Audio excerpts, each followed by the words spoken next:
گرفته، بعد در زمان آقای احمدی نژاد و حتی قبلش تحت عنوان انقلاب اداری، تحول اداری صورت گرفته و تا حالا اینا به نتیجه‌ای نرسیده. من معتقدم که درسته که خیلی از این نهادهای مستقر رو که تو سالهای اخیر به هم خورده، اینا رو من برمیگردونم، احیا میکنم، اما حتما بر اساسش شکل سنتی گذشته نخواهد بود. ما یادمون نرفتی که وقتی که در اول انقلاب جهاد سازندگی و نهادهای انقلابی رو درست کردیم، شهید رجایی 2 تا شورا رو اداره میکرد، شورای نهادهای انقلاب و شورای نهادهای دولتی. ولی به مرور ما مشاهده کردیم که بالعکس شد، کلید برگشت. یعنی به جای اینکه این سیستم سنتی که از زمان رضاشاه پایه‌هاش گذاشته بشه این دوچار تحول بشه، بالعکس شد. اون نهادهای انقلابی که هزینه‌هاشون خیلی کمتر بود، کاراییشون خیلی زیادتر بود و پیشرفت خیلی بیشتری هم ما میتونستیم داشته باشیم، اونها در حقیقت منحل شدن، اینجا انجام شد. من یادم نمیره که برادران عزیز ارتش ما که نقش بسیار موثری در دفاع داشتن، تا زمانی که مدیریت آقای بنی صدر بالا سر اینها بود، اینا نمیتونستن اون استعدادهای خودشون رو بروز بدن.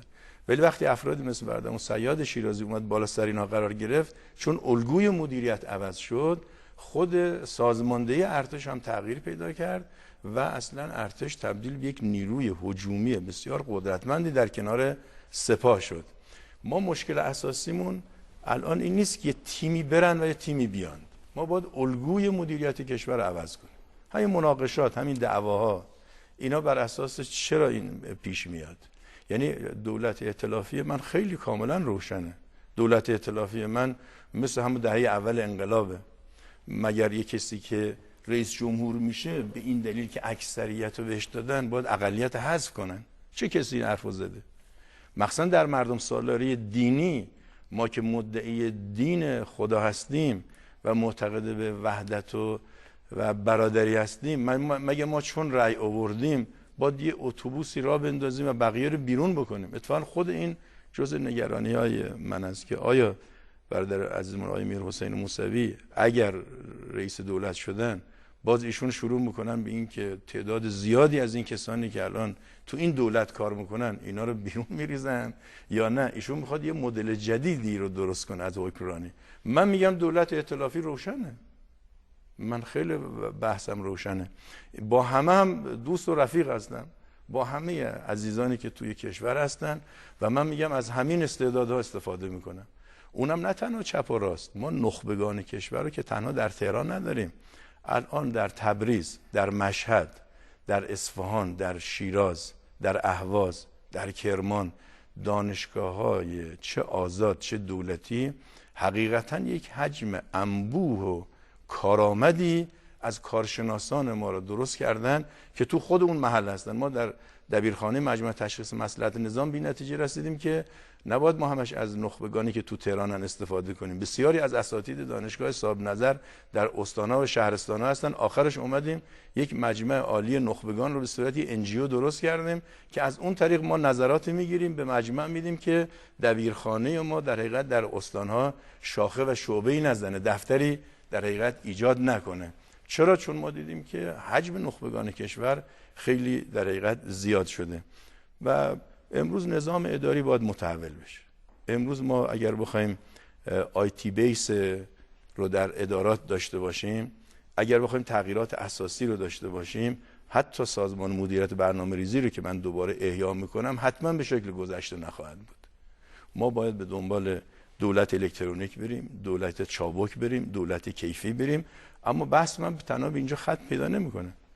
من در تو مدیریت حقیقتا به یه تحول معتقدم، یعنی 9 منطقه فدرال رو من در کشور به وجود بیارم، البته فدرال اقتصادی، صنعتی، تجاری، علمی، ولی در مسائل سیاسی، دفاعی، امنیتی ما متمرکز کشور اداره خواهیم کرد. شوراهای محلی، شوراهای شهرستان و روستا و همچنین شورای استانها را و مدیریت‌های محلی رو من همه اختیارات شهرستانها رو به اونها میدم. الان شما نگاه کنید برای ترافیک چند نفر 17 نقطه در رابطه با ترافیک تهران تصمیم میگیرن، چرا این متمرکز نشه؟ یا در رابطه با حل و فصل بسیاری از مسائلی که در درون شهرها هست توی یک سیستم بوروکراتیک که قرار میگیرن، ماها حتی سال طول میکشه. امروز یک شرکتی میخواد بره تأسیس بشه، محیط کسب و کار که از مهمترین برنامه‌های من هست، از ثبت گرفته تا مجوز دادن، ثبت کردن و همچنین بازارهای اقتصادی و دسترسی به بانک و وام و مسائل امنیت سرمایه گذاری، خب ما باید اینا رو حل کنیم. ما با این سیستم اداری و مدیریتی کشور نمیتونیم این کار رو انجام بدیم. خب این نشون میده که ما بایستی تحول مدیریتی رو هم داشته باشیم. حالا سوال بعدی من از آقای میرحسین اینه که خب شما زیاد فرمودید که تا 4 سال پیش اشکالی به در حقیقت عملکرد مدیریتی و اداری کشور نداشتید. حداقل من اینطوری متوجه شدم، اگر غیر از این است که خب خودشون توضیح خواهند داد. خب این به معنای چیه؟ آیا ایشون نمیخواد در الگوی مدیریتی و حکمرانی کشور و در نظام اداری و بوروکراتیک کشور آیا ایشون نمیخواد تحولی به وجود بیاره، یا چرا ایشون میخواد این تحول رو ایجاد کنه؟ خیلی متشکرم. بله، من بازم در مورد اصل شایعه 4 مثل این که ما خوب متوجه نشدیم حرف هم دیگه رو. من گفتم که نحوه تفسیر یک اصل به صورت موسع رو به نظرم قبول نمی کنم، ولی اینکه وقتی تفسیر شد اون که آیا با محتوای این تفسیر موافقم یا نه یه مسئله دیگه است.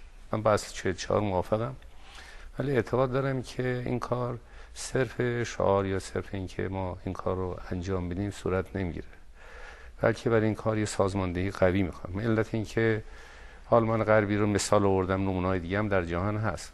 برای این کار نهادسازی میخواد، عزم بسیار قوی میخواد، زمان بندی میخواد، وگرنه ما چشم باز میکنیم میبینیم که 30 سال دیگه گذشته و مشغول خصوصی و یا اجرای اصل 44 هستیم و ببینیم که هیچ کدوم تحقق پیدا نکرده، یا بیراهه‌هایی که الان داره در این زمینه اتفاق میفته که ناشی از همین قضیه است. و برای همین مسئله سوال اصلی در اینجا، حالا مثلا راجع کنکاش راجع که آیا بنده از نظر اعتقادی به این مسئله چجوری نگاه میکنم، مسئله اولی ما نیست. ما میگیم اصل 44 رو شما چجوری میخوان اجرا کنی که در یک زمان معینی این مسئله به انتهای خودش برسه و اثرگذار باشه و اون جهتگیری‌هایی که در اون هست، اهم از این که بخش خصوصی در چه وضعی باشه، بخش تعاونی در چه وضعیتی باشه و امثال اینها، مسئله حل شده باشه و نسبتش با سهام عدالت و فلان اینها بازم یکم توضیح بدین، یقینا ما خوشحال میشیم. در مورد صندوق توسعه ملی، علت این که در مورد مسئله نفت گفتم اختلاف داریم.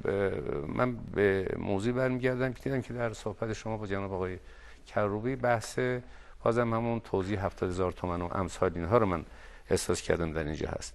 در صورتی که صندوق توسعه ملی در حقیقت یه تکامل یافته حساب ذخیره ارزی است اونجایی که من میدونم و هدفش هم تبدیل دارایی‌های زیرزمینی به دارایی‌های ثروت روی زمینی هست و در این حال ضربه‌گیر نوسانات قیمت نفت هم برای کشور ما هست و این دوتا مسئله با همدیگه فرق داره. اگه اون صحبتی که بنده شنیدم از شما درست باشه که ما اونجا در نظر گرفتیم که مثل اینکه همه سهامدار اون صندوق هستن مردم ما و بعد بر اساس سهام چوزی پرداخت میشه، این برمیگرده به همون طرح تحول اقتصادی و یا چیزایی از این قبیل که اگه قرار بشه بحث بشه بنده بحث میکنم. بنده با اون مسئله موافق نیستم، قطعا به ضرر افراد قشر مستضعف کشور ماست و نمیتونه کمک بکنه که ما از پول نفت برای ایجاد یک سرمایه‌های جهت آینده استفاده بکنیم که به نفع اشتغال دائم و سود قشرهای مستضعف کشور ما، همه ملت ما و همه کارآفرینان باشه.